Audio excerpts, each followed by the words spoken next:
Hello, this is Crypto Neptune, and I am back once again talking about Telcoin. Remember, nothing I say is financial advice, and you should always do your own research. So, it's been a pretty good week for Telcoin.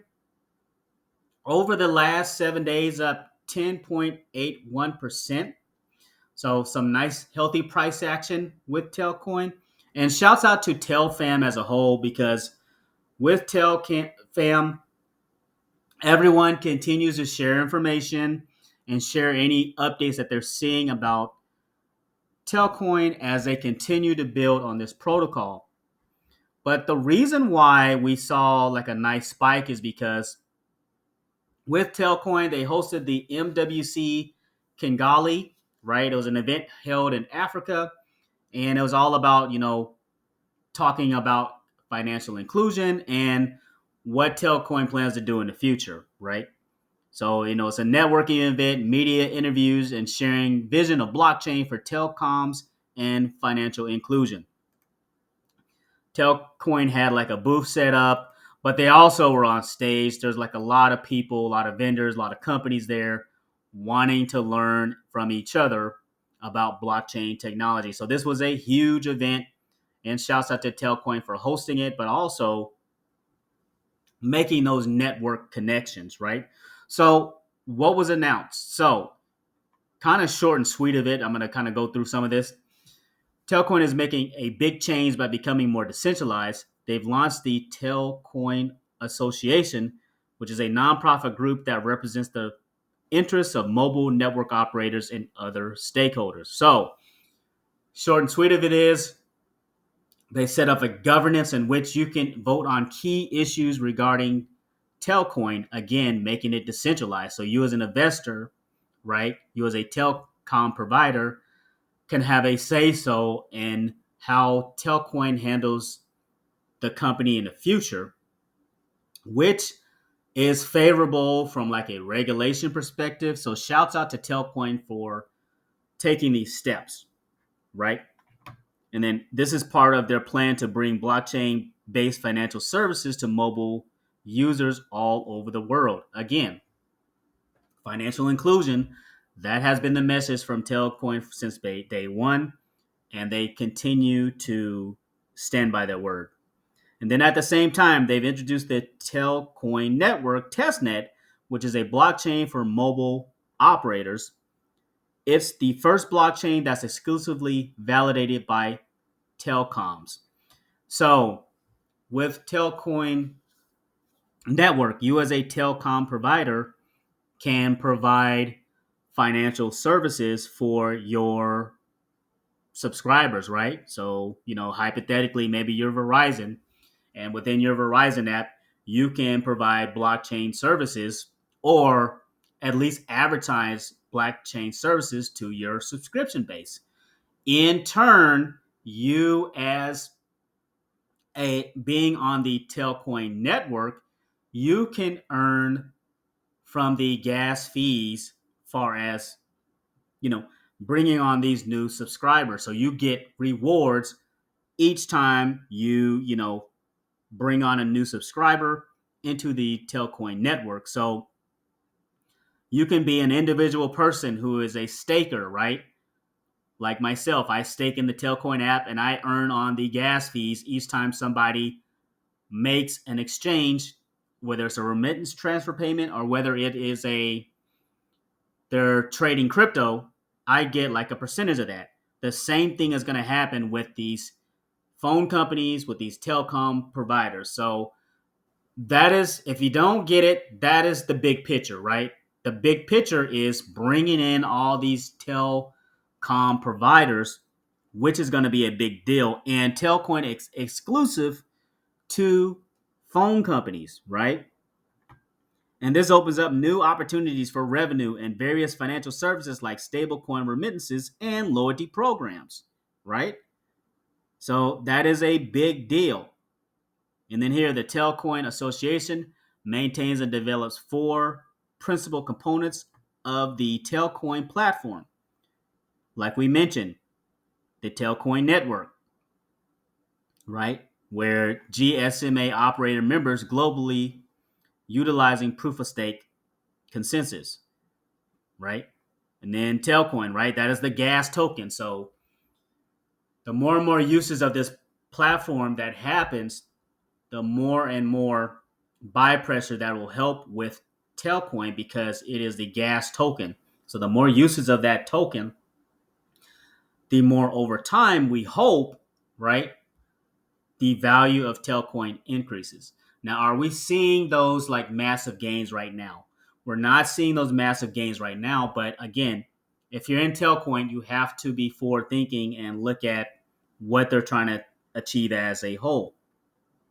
And then here, they're a DeFi exchange, a decentralized financial marketplace provided by liquidity miners, enabling on-chain self-custodial exchange, right?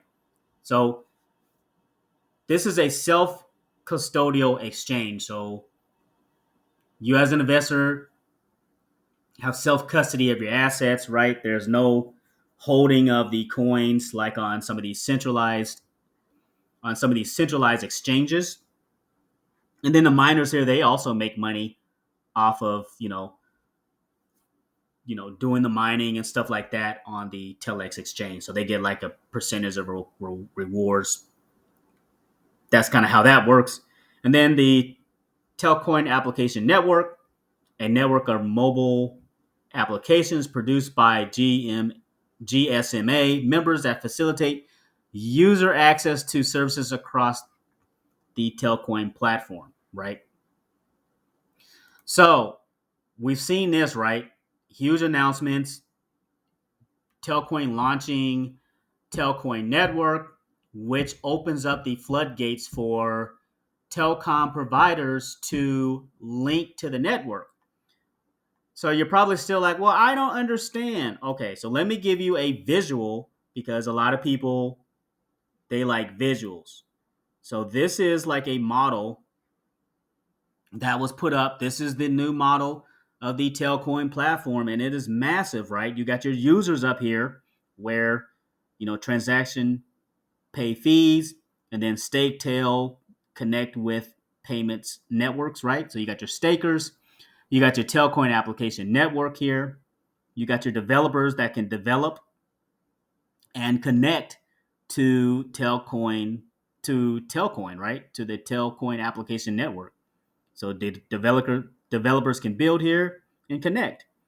You have the Telex exchange where that is like a liquidity pool where,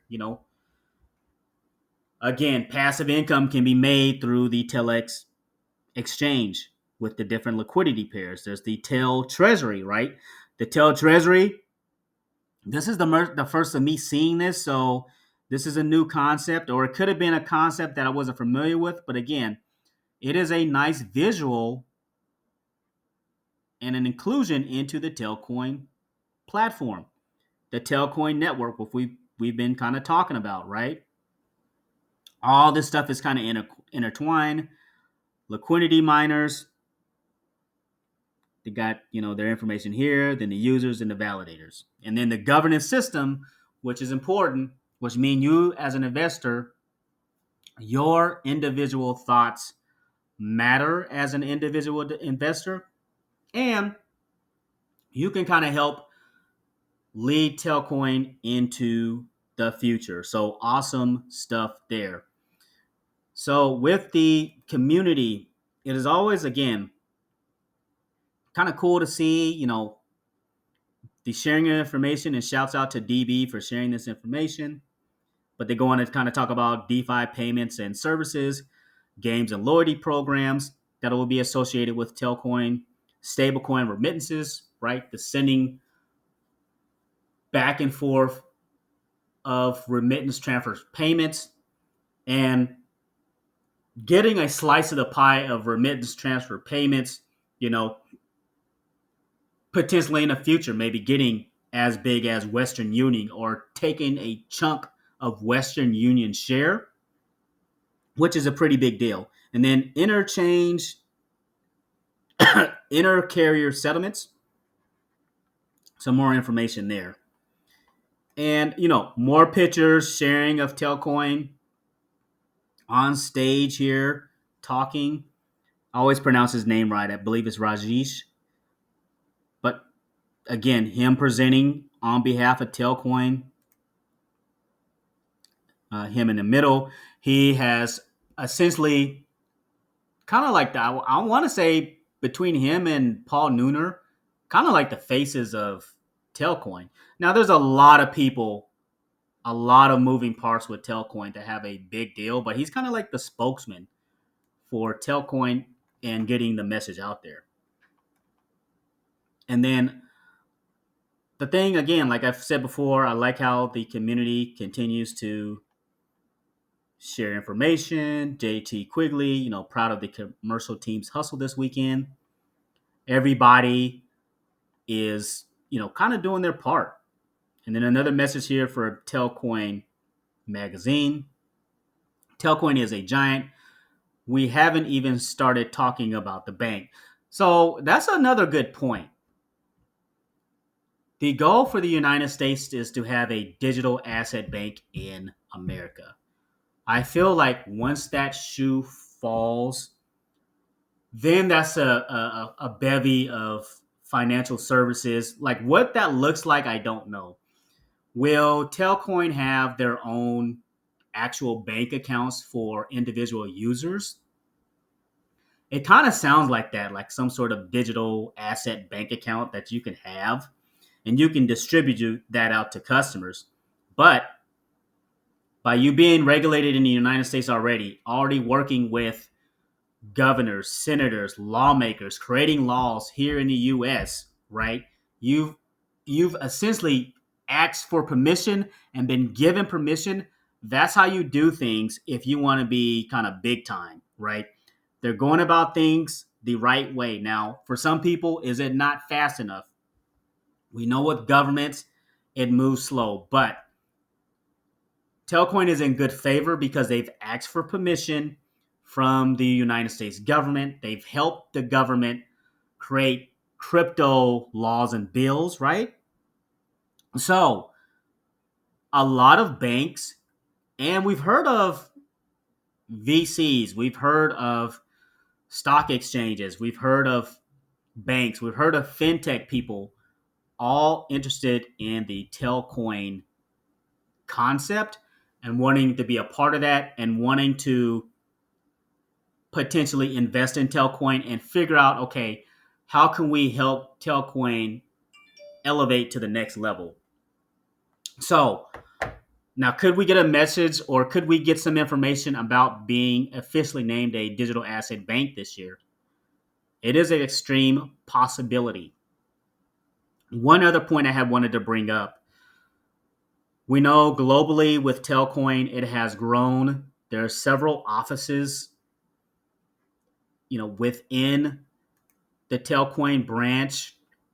There's a lot of, offices kind of branching out. We're in Tokyo, Los Angeles, Kuala Lumpur. I can always say that wrong, and that's Malaysia. Hong Kong, Norfolk, Nebraska, Singapore, Sydney, Australia, Lithuania, London, and Vancouver, right? So for a startup company that has